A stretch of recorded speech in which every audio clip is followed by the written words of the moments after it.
Hello Remote Pilot 101 and MzeroA Nation. Do you know what Part 107 test question most drone pilots get wrong?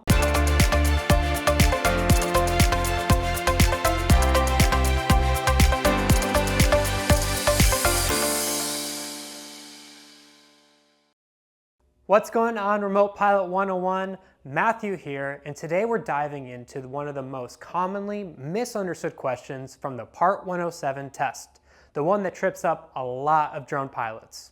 We're focusing on airspace knowledge and applying real-world, scenario-based training to help you ace this question and improve your overall flying skills. This month, we're dedicating our content to scenario-based learning, an approach that's not just great for the test, but perfect for developing skills you actually use when you're out flying a drone.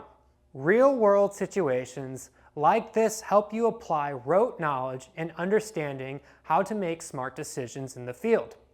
Let's get started. Here's the scenario we'll be working through. You've been hired by a client to shoot some footage from a moving train. The train is departing from Hinton and arriving at Winnebago. The question is, what prior permissions do you need from air traffic control? Let's look at the three possible answers. First, none.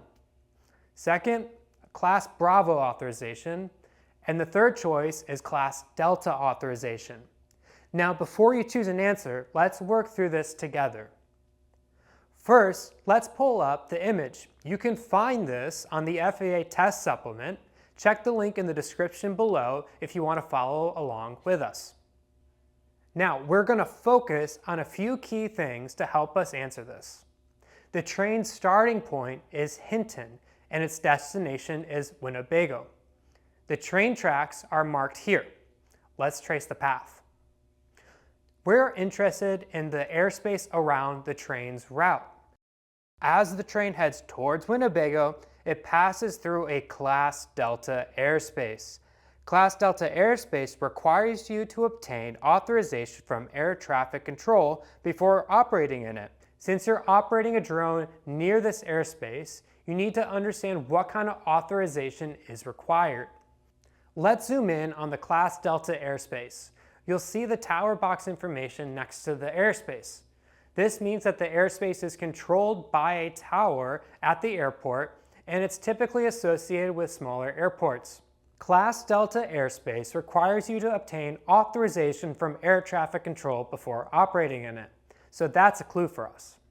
Now, looking at the other airspace options, Class Bravo airspace has a much higher level of restriction and doesn't apply this scenario because there's no Bravo airspace in the map. Now that we reviewed the map, it's clear that the train travels in Class Delta airspace, which requires prior authorization from ATC before you can operate a drone there. That means the correct answer is Class Delta authorization. You need to contact air traffic control to get permission to fly your drone in that area. This ensures you're operating safely and legally while also respecting the airspace and the airport. To get that airspace authorization, you can easily use DroneZone, the FAA's online platform for drone pilots. You can request authorization directly through there. Just head to the FAA DroneZone website, log in, and submit your request. It's quick and easy.